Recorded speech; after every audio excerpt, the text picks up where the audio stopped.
मित्रों नमस्कार, जम्बूद्वीप चैनल में आप सभी का हार्दिक स्वागत है। भारत वीर और वीरांगनाओं का देश है। इस देश में अनेकानेक वीर वीरांगनाएं हुई जिन्होंने विश्व में अपना स्थान बनाया, लेकिन तथाकथित कम्युनिस्ट इतिहासकारों ने, वामपंथी इतिहासकारों ने उनमें से बहुत सारे लोगों को इतिहास से साफ कर दिया।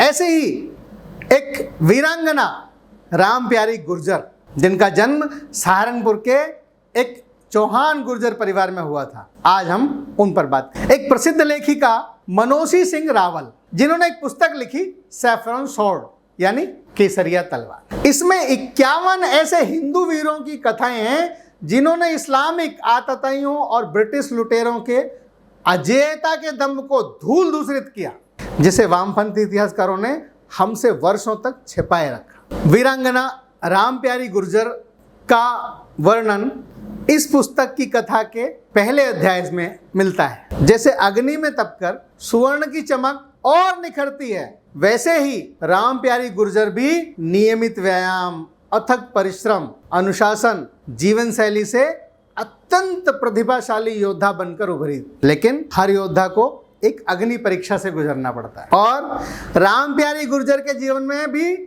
वो वक्त बहुत जल्दी आया। वो समय था सन 1398। उस समय भारतवर्ष पर तुगलक वंश का शासन हुआ करता था, परंतु ये शासन नाम मात्र का था, क्योंकि उसका आधिपत्य कोई भी राजा स्वीकारने को तैयार नहीं था। एक क्रूर आक्रमणकारी, जिसे कुछ लोग मूर कहते हैं तो कुछ तैमूर लंग कहते हैं, या कुछ लोग तैमूर लंगड़े के नाम से भी जानते हैं। नसीरुद्दीन तुगलक को परास्त करने के पश्चात तैमूर ने दिल्ली में मौत का मानो एक खूनी उत्सव मनाया। दिल्ली को क्षत विक्षत करने के उपरांत तैमूर ने अपनी क्रूर दृष्टि हिंदुओं और उनके तीर्थों की ओर घुमाई।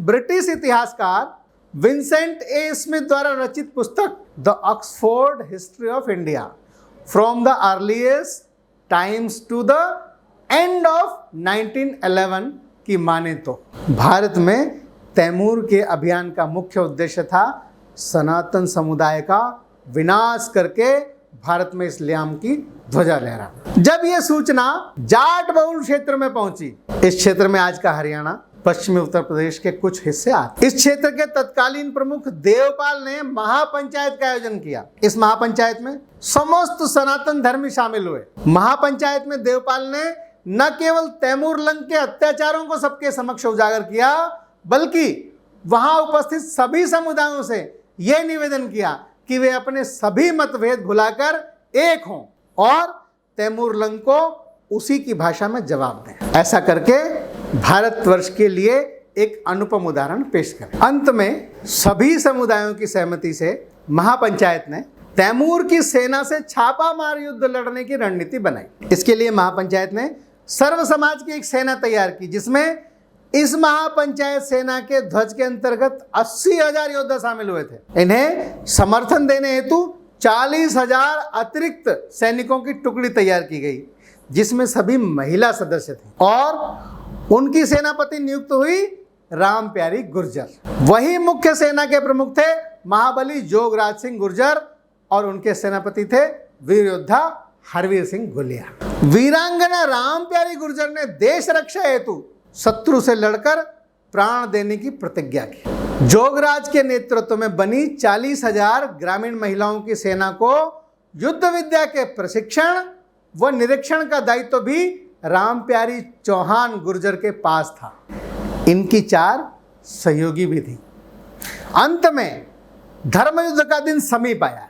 गुप्तचरों की सूचना के अनुसार तैमूर लंग अपनी विशाल सेना के साथ मेरठ की ओर कूच कर रहा था। सभी 1,20,000 सैनिक केवल महाबली जोगराज सिंह गुर्जर के युद्ध आह्वान की प्रतीक्षा कर रहे थे। महाबली जोगराज गुर्जर ने कहा, वीरों, भगवत गीता में जो भगवान कृष्ण ने अर्जुन को कहा था उसका स्मरण करो। जो मोक्ष हमारे ऋषि मुनि योग साधना करके प्राप्त करते हैं, वो हम योद्धा यहाँ इस रणभूमि पर लड़कर प्राप्त करेंगे। यदि मातृभूमि की रक्षा करते हुए हम वीर गति को प्राप्त हुए, तब भी सारा संसार हमारी वंदना करेगा। महाबली योगराज सिंह गुर्जर की इस हुंकार पर रामप्यारी गुर्जर ने अपने खड़ग को चूमा और उसके साथ समस्त महिला सैनिकों ने अपने शस्त्रों को चूमते हुए युद्ध का उद्घोष किया। रणभेरी बज उठी और शंख गूंज उठे।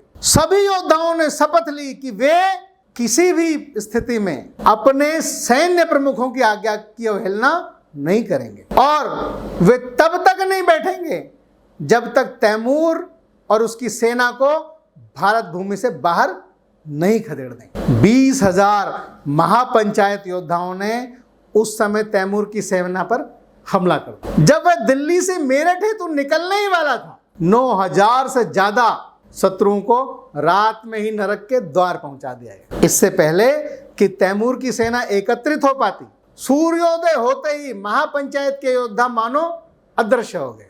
दिन में महाबली योगराज सिंह गुर्जर के लड़ाके उसकी सेना पर आक्रमण कर देते और यदि वे रात को कुछ क्षण विश्राम करने हेतु अपने शिविर में जाते तो रामप्यारी गुर्जर अपनी वीरांगनाओं के साथ उनके शिविरों पर आक्रमण कर देती। रामप्यारी की सेना का आक्रमण इतना सटीक और त्वरित होता था कि वे गाजर मूली की तरह काटे जाते थे और जो बचते थे वो रात भर न सोने के कारण विक्षिप्त से हो जाते थे। महिलाओं के इस आक्रमण से तैमूर की सेना के अंदर युद्ध का मानो उत्साह ही क्षीण हो गया था। थके हारे घायल सेना के साथ आखिरकार हताश होकर तैमूर और उसकी सेना मेरठ से हरिद्वार की ओर निकल पड़ी। पर यहां तो मानो रुद्र के गण उनकी स्वयं प्रतीक्षा कर रहे थे। महापंचायत की सेना ने उन पर पुनः धावा बोल दिया और इस बार तैमूर की सेना को मैदान छोड़कर भागने पर मजबूर होना पड़ा। इसी युद्ध में